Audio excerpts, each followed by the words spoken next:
Baik, Assalamualaikum warahmatullahi wabarakatuh. Sebelumnya, di sini kami akan mempresentasikan hasil proyek kami berupa e-modul berbasis kearifan lokal Bengkulu pada materi koloid untuk SMA atau MA. Sebelumnya, perkenalkan, saya Pemi Nopela dan teman saya. Saya Nailati. Saya Laude Muhammad Fauzil Adim. Baik, di sini kami akan mempresentasikan yang pertama akan dibacakan oleh Naila. Oke, baik. Terima kasih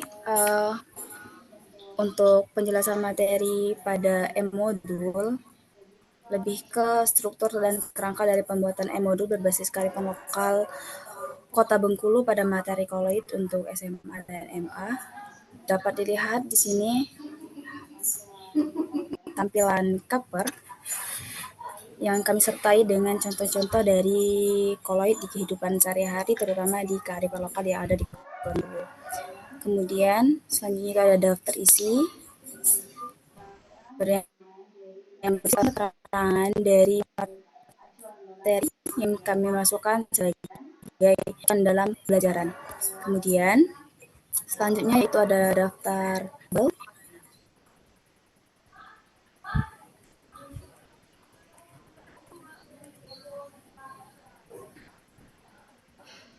Oke, ada peta konsep pada e-modul ini.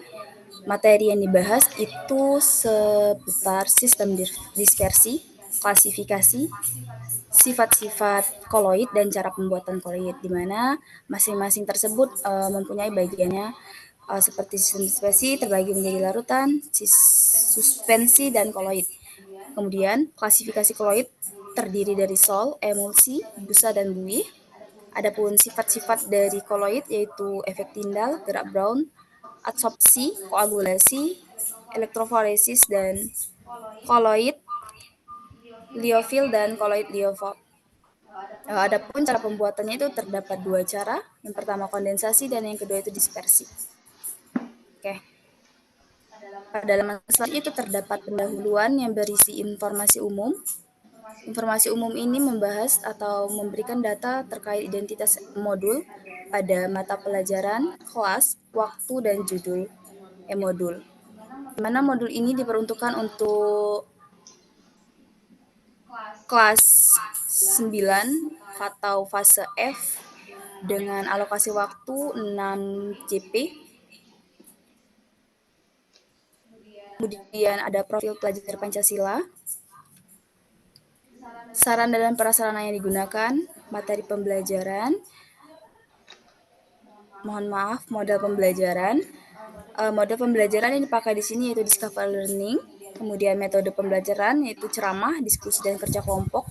Adapun target dari e-modul ini yaitu regular atau tipikal, yaitu 30 peserta didik. Oke, selanjutnya ada tujuan pembelajaran yang terdiri dari 4 tujuan pembelajaran. Peserta didik itu mengklasifikasikan koloid, kemudian mengkelompokkan jenis-jenis koloid, ketiga sifat-sifat koloid, dan yang keempat itu mengidentifikasi pembuatan koloid. Kemudian ada deskripsi e-modul yang memberikan informasi kepada pembaca terkait isi dari e-modul. Kemudian ada petunjuk penggunaan. Kemudian ada sejarah Kota Bengkulu untuk memperjelas bahwa materi yang akan dipelajari itu terkait dengan kearifan lokal yang ada di Kota Bengkulu yang kemudian dikaitkan dengan materi koloid. Selanjutnya masuk ke kegiatan pembelajaran 1, di mana tadi sudah dijelaskan bahwa pada e-modul ini terbagi menjadi 4 pembelajaran, di mana pembelajaran pertama itu adalah sistem dispersi. Sistem dispersi ini mempunyai tujuan pembelajarannya yaitu peserta didik itu mampu mengklasifikasikan antara larutan, koloid, dan suspensi. Kemudian sini dapat dilihat materi pengantar yang digunakan untuk siswa untuk melanjutkan ke materi selanjutnya. Itu masuk ke materi sistem dispersi. Kemudian di sini diberikan contoh kearifan lokal yang ada di Provinsi Bengkulu, yaitu tentang pantai sebagai kearifan lokal yang ada di Kota Bengkulu sebagai sistem dispersi. Kemudian Sinyal. ada sejarah ini diharapkan dapat memahami alur dari pembelajaran yang akan mereka pelajari. Kemudian ada kearifan lokal dari sisi makanan khas, di mana ada pembuatan bubur sekoi. Kemudian dilanjutkan dengan lembar kerja peserta didik sistem dispersi. Sini terdapat bagian cover D yang pelajaran, hari dan tanggal, kelas, kelompok dan anggota kelompok. Nah, selanjutnya pada kami memberikan informasi terlebih dahulu untuk pengantar agar siswa dapat menjawab pertanyaan-pertanyaan yang mengarahkan pada materi yang kita inginkan agar siswa dapat memahami materi tersebut. Kemudian, selanjutnya disampaikan oleh informan. Baik, selanjutnya yaitu kegiatan pembelajaran 2 jenis-jenis koloid, di mana yang memiliki tujuan pembelajaran yaitu setelah mengetahui pembelajaran yang dikaitkan dengan kearifan lokal, peserta didik diharapkan dapat mengelompokkan jenis koloid berdasarkan fase pendispersi dan terdispersinya. Selanjutnya, itu ada bagian pengantar di mana di sini memberikan jenis-jenis koloid itu berdasarkan 3, yaitu ada sol, emulsi, buih atau busa, di mana pengantar ini merupakan stimulus bagi siswa untuk melanjutkan ke materi yang lebih dalam. Selanjutnya itu ada jenis koloid yaitu sol yang kami kaitkan dengan kearifan lokal yang berupa obat tradisional yaitu rebusan akar jering atau rebusan akar pohon jering yang merupakan jering dalam bahasa Indonesia yaitu jengkol. Kemudian yang kedua itu jenis emulsi, itu kami kaitkan dengan kearifan lokal Bengkulu yaitu ke pembuatan lempuk durian, di mana pembuatan lempuk durian ini memiliki kaitannya dengan jenis koloid yang berupa emulsi. Dan yang terakhir itu ada jenis koloid berupa busa atau buih. Di sini kami kaitkan dengan bandrek atau minuman penghangat yang biasa digunakan oleh orang-orang Bengkulu sebagai untuk menghangatkan badan ketika di musim dingin atau ketika obat untuk masuk angin.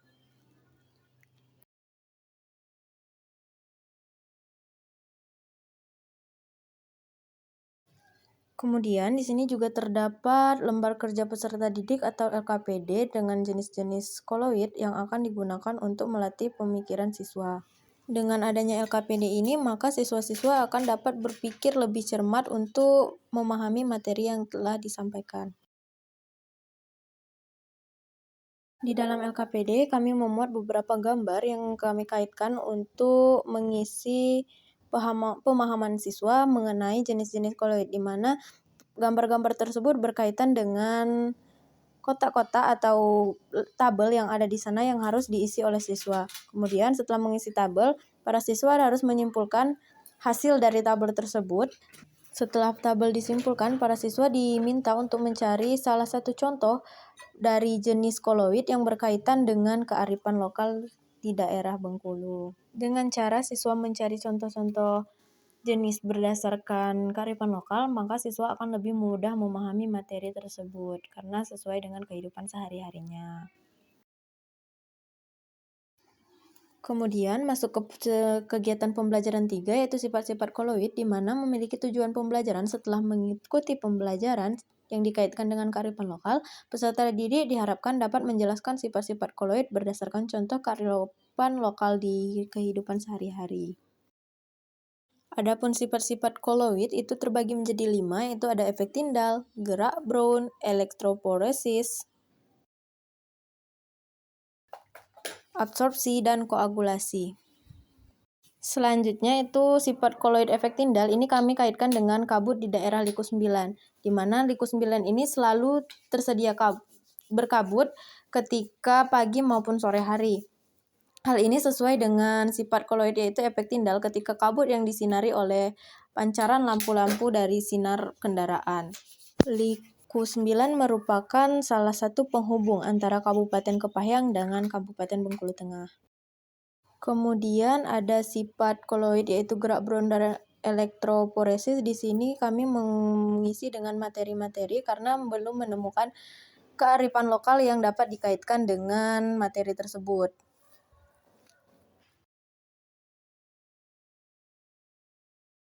Selanjutnya ada sifat yaitu absorpsi dan koagulasi, di mana pada sifat absorpsi dan koagulasi ini kami kaitkan dengan pembuatan batik besurek dan pengolahan limbah dari batik besurek tersebut. Untuk absorpsi itu dikaitkan dengan pewarnaan pada saat pembuatan batik besurek. Sedangkan koagulasi kami kaitkan dengan bak koagulasi yang terdapat pada proses pengolahan limbah dari batik besurek ini.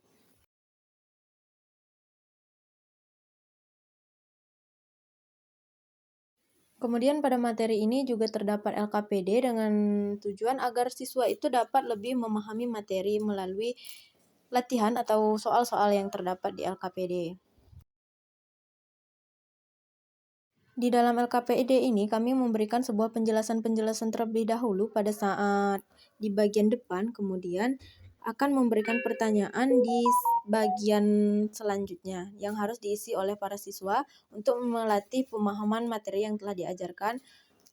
Selanjutnya akan dijelaskan oleh Izhar.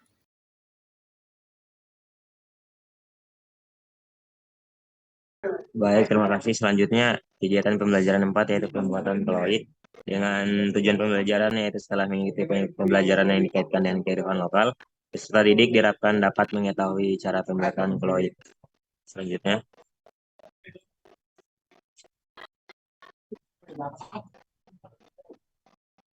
next.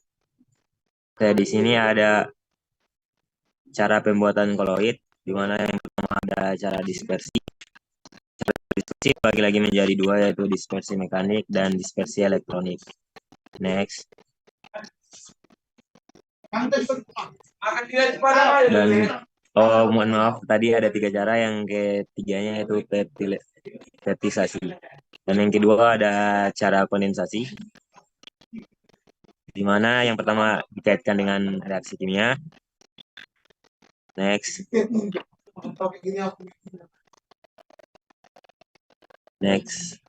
Terus di sini ada kearifan lokal yang kami kaitkan dengan pembuatan koloid, yaitu ikan asap khas Bengkulu. Next.